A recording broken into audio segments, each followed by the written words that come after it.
هاي ازيكم، انا رندا. هنعمل مع بعض النهارده كشري بطريقه سهله وسريعه. هعوز معايا رز، دي كوبايه رز، كوبايه مكرونه، حبه مكرونه سباكيتي، نص باكت او تلت باكت، نص كوبايه عدس، وكام فص توم. هاخد فص توم هرميه مع العدس يتسلق، والثلاث فصوص توم او الفصين توم هعملهم مع الخل عشان نعمل الدقه. هعوز شويه شعريه، علبه صلصه، انا بستخدم صلصه مش طماطم. طبعا البصل كتير علشان هنحمره. اول حاجه نبدا دلوقتي نسلق العدس، بس نغسله الاول زي ما انتم شايفين اهو. حطيت العدس غسلته وحطيت الميه وحطه في 3 فصوص توم او فصين توم دول. هشغل عليه الغاز واسيبه يتسلق. دلوقتي هعمل ايه؟ هقطع اول حاجه البصل، لان البصل هياخد وقت معايا، لكن سليق المكرونه او الرز ده ما بياخدش وقت. اهم حاجه ان نجهز البصل. هقشر البصل واوريكم ازاي هقطعه، وايه الحاجه اللي هرشها عليه علشان يفضل ناشف ومقرمش.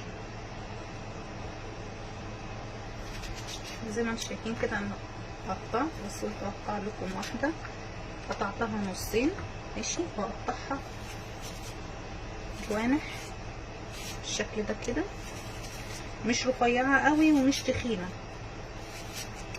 يعني زي نص سنتي كده.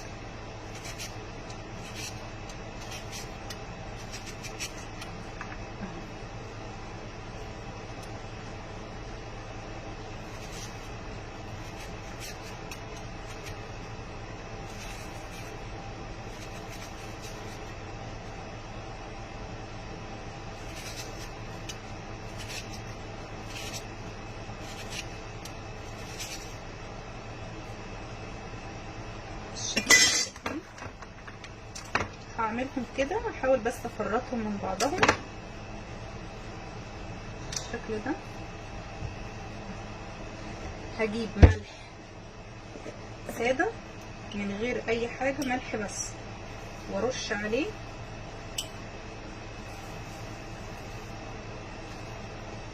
عشان يبدا ينزل ميته. نقلبه. دي تخينه فنقطعها نصين، اي واحده تخينه حاساها تخينه عليكي، عريضه يعني، هتلاقيه كله فرط معاكي بكل سهوله. طبعا عشان تحمريه لازم يتحمر في زيت سخن غزير عشان يبقى ايه مقرمش معاكي بالشكل ده.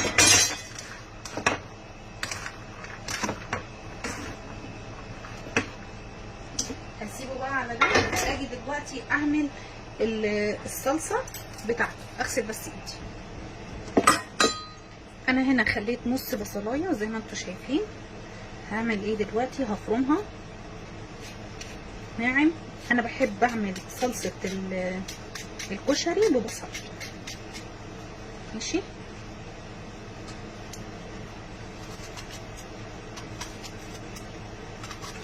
هحاول بس اقطعها ناعم. انا عندي البصل كبير عشان كده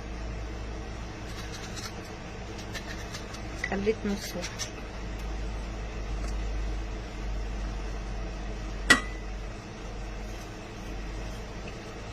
بس كده. دول هقطعهم على هناك.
حمص، بس انا ما عنديش حمص والعيال مش راضيه ننزل تجيب الحمص.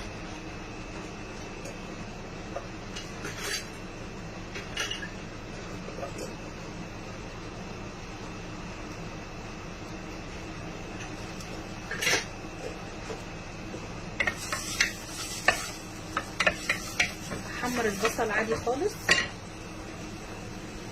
خلي بس حبتين الثوم للخل. افتح علبة الصلصة واحمر التمر او البصل، احمر قصدي البصل زي ما انتم شايفين كده. خلاص اهي حمرت. هنزل بعلبة الصلصة. كان كذا حد بيسألني على نوع الحلل. يا جماعة انا بستخدم ستانلس ستيل، وقلت لكم هاتوا الستانلس ستيل التقيل اللي هو قطعة واحدة. شايفين هنا بصوا الحلة هنا في الجنب اتحرقت. ده النوع الخفيف اللي انا كنت جايباه في الاول. طبعا هو كويس مفيهوش حاجة بس خفيف، يعني القاع بتاع الحلة من تحت تقيل ومن الجناب خفيف فبيتحرق. انتوا فاهمين قصدي؟ هعمل لكم فيديو موضح بيه اسهل يعني واحسن، علشان الناس اللي بتسأل كتير عندي في الجروب او على بيبعتولي على صفحتي الخاصة الفيس بتاعي يعني الخاص، وبيسألوني كتير على نوع الحلل وبيبعتولي نوع حلل كتير مش كويسين، يعني بجد مش كويس. هو النوع مش كويس. هو انت بتقولي تقيلة، تقيلة علشان القعر بتاع الحلة تقيل، بس الجناب نفسها من يعني الجنب ده خفيف جدا. كل التقل بيكون في القعر، فانت تفتكري ان الحلة كده تقيلة. لا، هتعرفيها ازاي؟ لما تلاقي الجنب فيه فاصل بينه وبين القعر.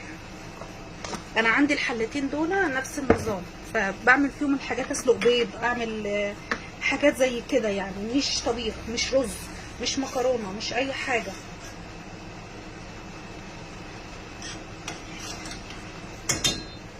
كده العدس قرب يستوي وده قرب يتسبك. هاجي هنا دلوقتي نبدا نقلي البصل. بس هقول لكم اعمل ايه. البصل اهو ماشي، ده دقيق، احط نشا، كوبايه دقيق عليها نص كوبايه نشا،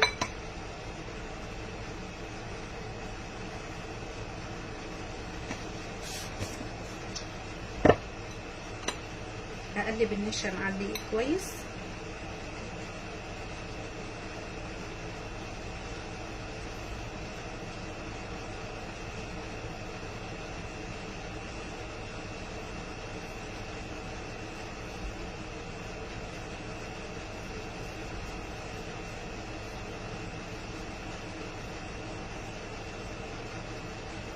وهرش طبعا هسخن الزيت،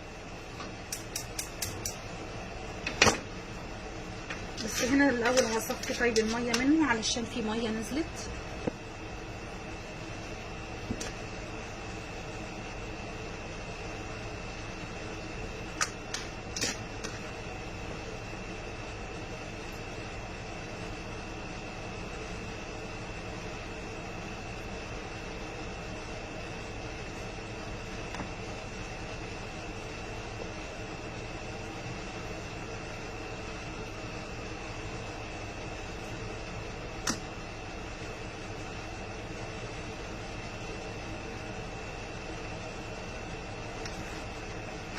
ونقلب كده.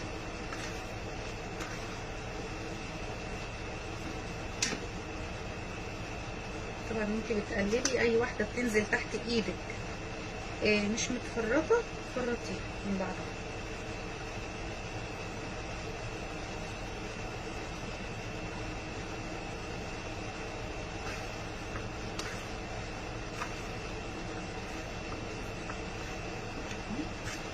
انا عملت الكشري قبل كده في القناه وعملت كتير قوي في الجروب،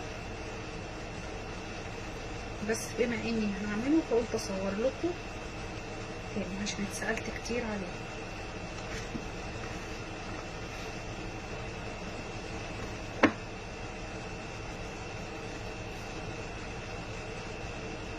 طبعا البصل، في بصل جاهز هنا عندنا بيتباع، بس طبعا الصحي ان انت تعمليه في البيت على الاقل. اقل حاجه يعني ممكن تحصل ان انت الياف زيت نضيف، مش زيت مقلي كتير عليه يعني. بصوا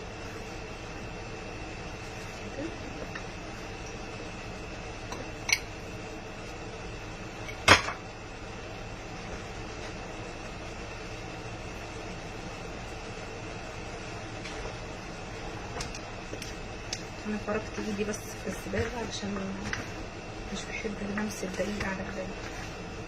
بصوا كله بقى دلوقتي مفيش حاجه ملزقه ببعضها يعني، دي ايه زي الفل. نبدا بقى نقلي، بس ايه اهم حاجه ان الزيت يكون سخن كويس جدا. انا موطيه قوي على الصلصه، وانا بقول ليه مش قد كده، شايفين؟ هاخده بقى جنب الزيت اول بس ما الزيت يسخن هرجع لكم. طيب هنا اهو خلاص بدأ الزيت يسخن، هاخد كده وانزل، مش هكتر علشان يتحمر، مش هامله الطاسه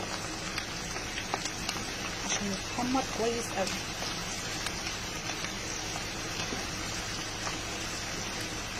بس كده ابدا احمر بقى زي ما انتم شايفين بالطريقه دي.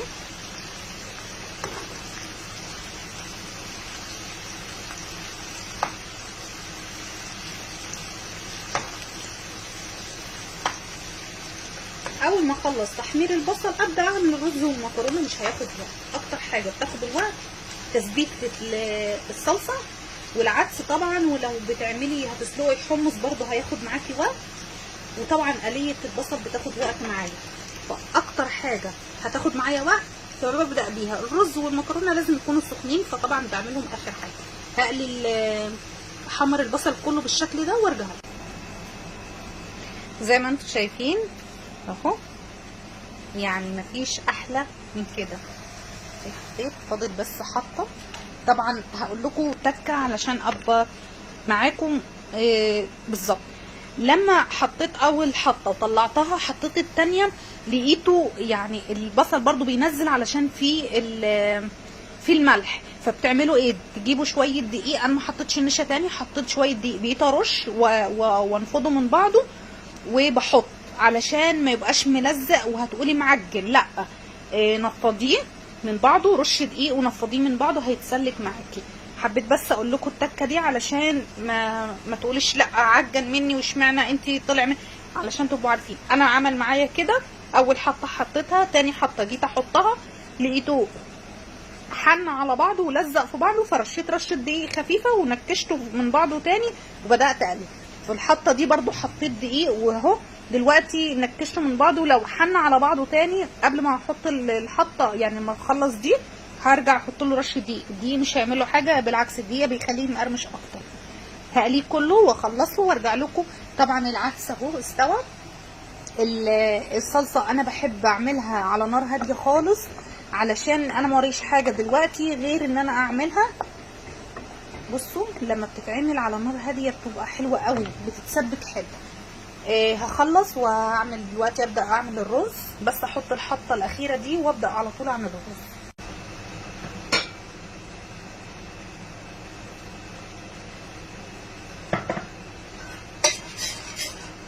هنا هنعمل الرز.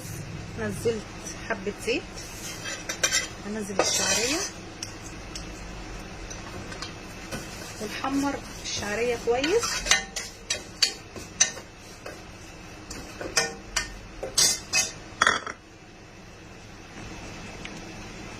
هنا انا بعمل ميه بسخنها علشان اسلق فيها المكرونه. هحط خلطه الملح واسيبها تسخن. نبدا هنا نحمر الشعريه.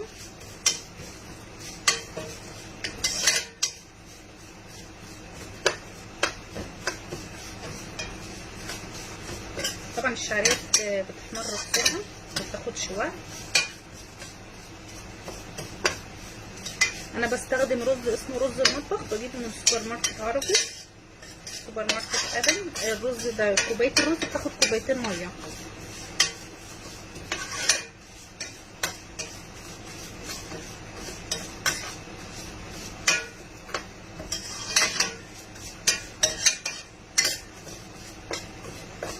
زي ما انتم شايفين كده.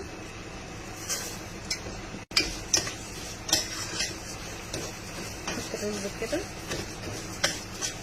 واقلبه تشويحه خفيفه، مش عايزه الرز يحمر. هجيب الميه بتاعته، هنزل بدرجه ميه. مقدار الميه هزوده شويه. ليه؟ علشان انا حاطه شعريه، فالشعريه هتشرب ميه. احط خلطه الملح،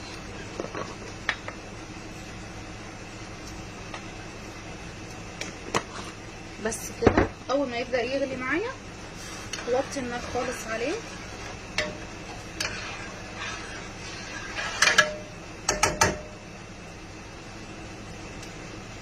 دلوقتي هعمل ايه؟ بس يبدا يغلي هنقوله على العين الصغيره، وابدا اعمل دلوقتي الدقه. نيجي هنا نعمل الدقه. ده فص الثوم ههرسه،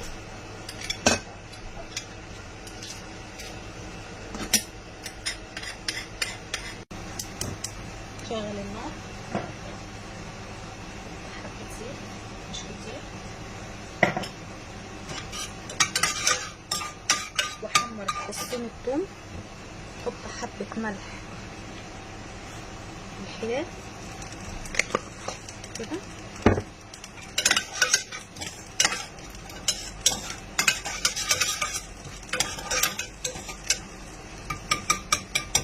واحمر فص الثوم. ماشي،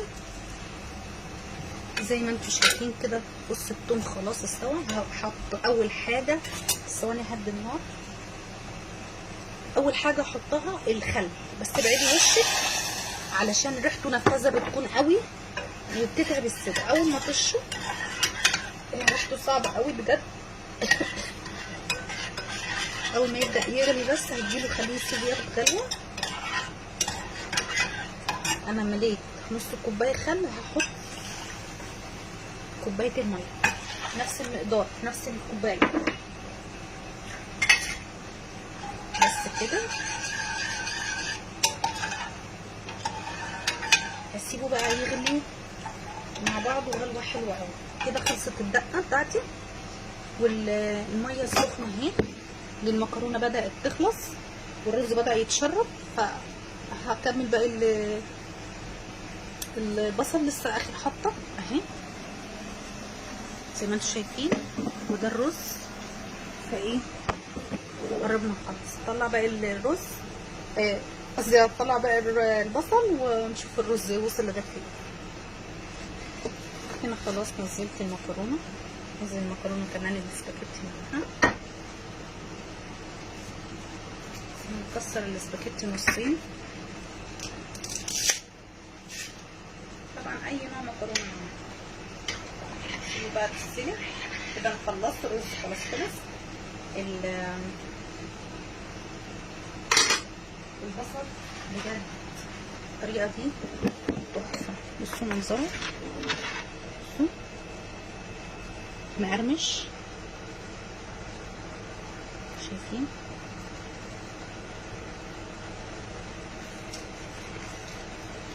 مش طري على فكره بامانه، ناشف. هسلق المكرونه وهخلص الدقه، اسيبها تغلي 10 دقايق وارجع لكم اوريكم ازاي هقدم الطبق. طيب هنا هنيجي نقدم بقى الاكل. نحاول بس نقرب الحله.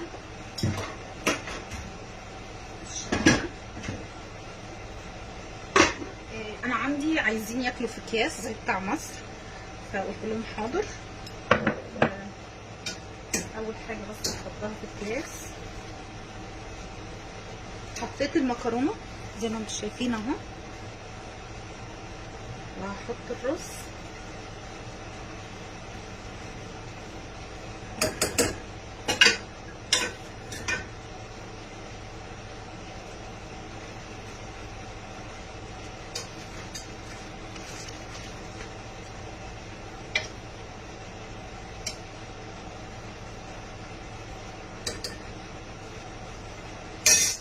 اهو كده انا حطيت لهم هما الكياس. طبعا انا حطيت الصوص والدقه علشان هحط هنا في الطبق. انا جبت عندي طبق مربع مستطيل. اول حاجه هعملها اهو زي ما انتم شايفين، هحط طبق رز بالشكل ده كده،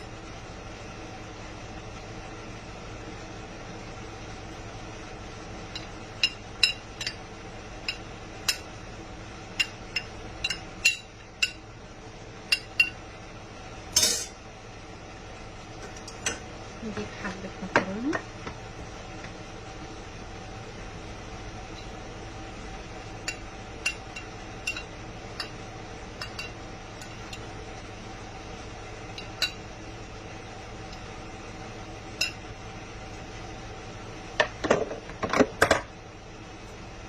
احط حبة رز تاني علشان تحاول بس ايه تمسك طبقه.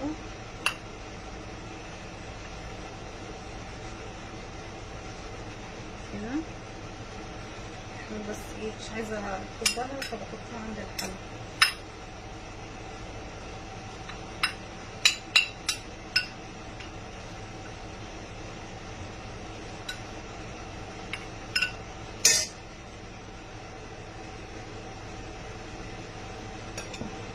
هجيب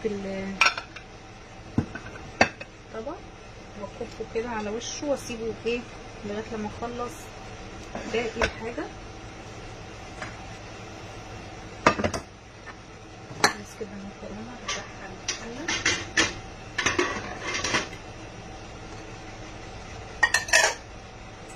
نجيب العدس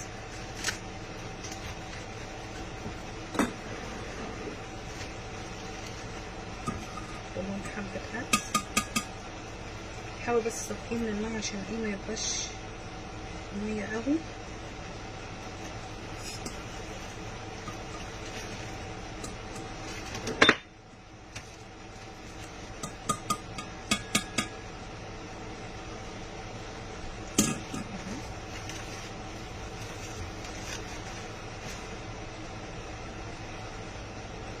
مع حبة للطبق بس هسيبهم يتصفوا.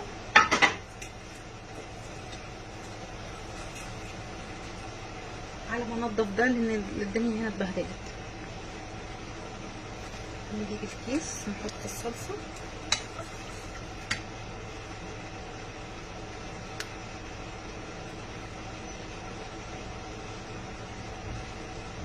انا عندي بيحبوا الصلصة كتير. مش لاقيه اكياس بتاعت مصر وهم عايزين زي بتاع مصر بالظبط، حطيت لهم في الكياس دي. هعمل لهم ايه بقى؟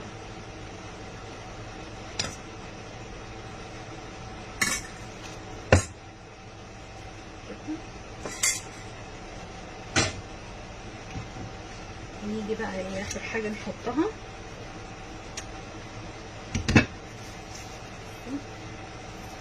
حاجه كده ايه خيال الخيال مقرمش. نقفل بقى الكيس.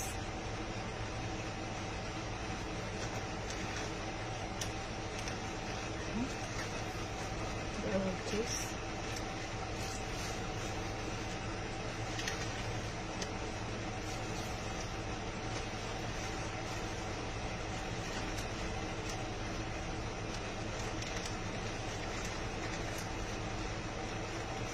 الكيس ده تقريبا مظبوط. رفعنا الطبق هنحط بقى ايه العدس بالراحه.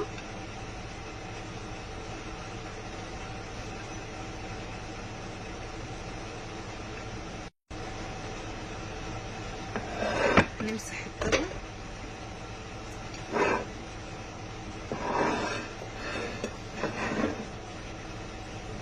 كده، نحط الصوص، نحط الدقه.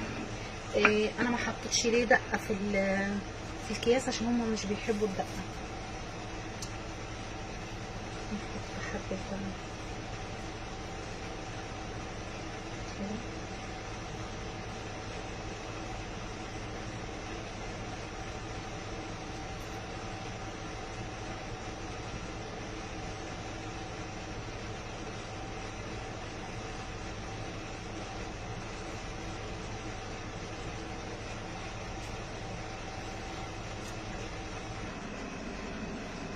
وبكده اكون خلاص خلصت زي ما انتوا شايفين، حاجة اخر حلاوة اهو. هو بس الحاجة الوحيدة اللي ناقصة فيه الحمص، وللأسف هما مش قابلين ينزلوا، الدنيا مطر بره عندنا اهو. مصر ده ولا مش مصر اهو. هما بيحبوا يلخبطوه، يقطعوه هنا من هنا ويقعدوا ياكلوا. اتمنى ان الطريقه تعجبكم وان شاء الله تجربوها. ما تنسوش تشتركوا في القناه وتفعلوا زر الجرس، لايك وشير وتعليق حلو زيكم، واستنوني في وصفه جديده مع رندا باشا.